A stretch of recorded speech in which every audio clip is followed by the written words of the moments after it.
Hi, everyone. Today, 14 jurors saw images they will likely never forget. Graphic pictures of a young woman allegedly being raped inside of a Vanderbilt dorm room in 2013. They are critical pieces of evidence in the case against Cory Batey, who is on trial for the second time. Chris Conti begins our team coverage at the courthouse. And Chris, a lot of this may be too much for some viewers. For 37 minutes today, Vicki, you could have heard a pin drop inside of that courtroom as jurors saw 30 different images taken during the early morning hours of June 23, 2013, when a lot of lives quickly changed. Detective Chad Gish was looking for something he never thought he'd find.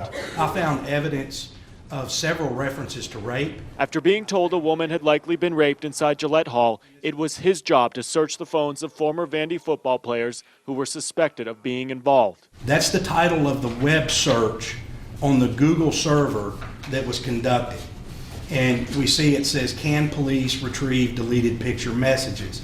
By July 3rd of 2013, 10 days after that female student was allegedly raped, he found them.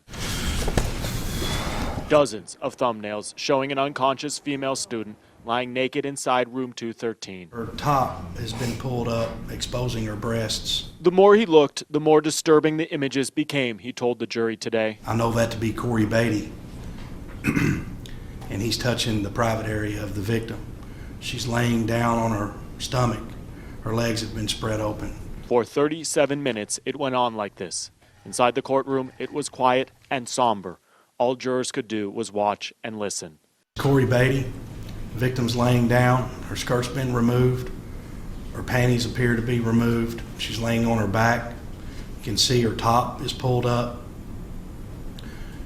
Mr. Batey doesn't have any pants on other than his boxer shorts, which are pulled down. Appears his shirt's off and his sitting on top of her face. The victim wasn't here today. Cory Batey was, though. He moved little, expressed little, as Detective Gish gave jurors a glimpse into those fateful moments which shattered lives. Looks like he's mounting the victim.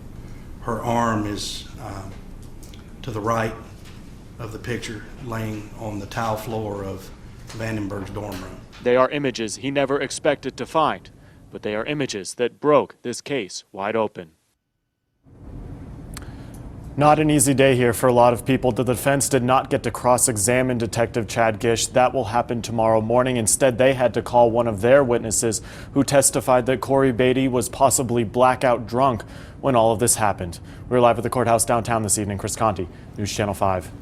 All right, Chris, and remember each day our Nick Barris and Nick Leonardo are commenting on the case on News Channel 5 Plus. Tonight, they break down these latest developments.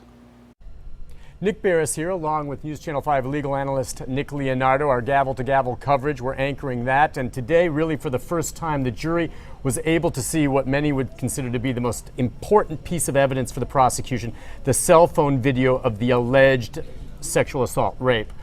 How important is that? We know this is definitely one of the prosecution's best day in court in this case. This is the piece of evidence that really depicts the alleged activity that they're indicted for. Graphic, strong, hard to watch. Hard to watch, and I think that the jury is going to, look at that and probably be a little disgusted, and that disgust could potentially rub off on Mr. Batey.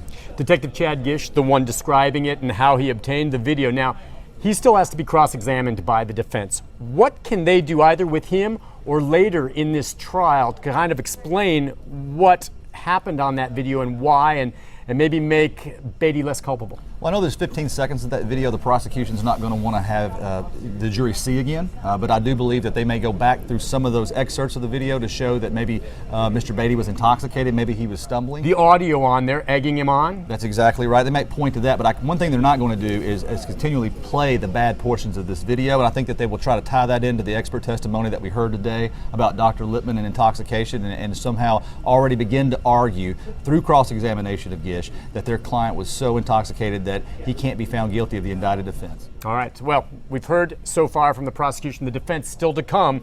One reason to reserve any judgment. So we'll continue to follow it, and we'll send it back to you in the studio.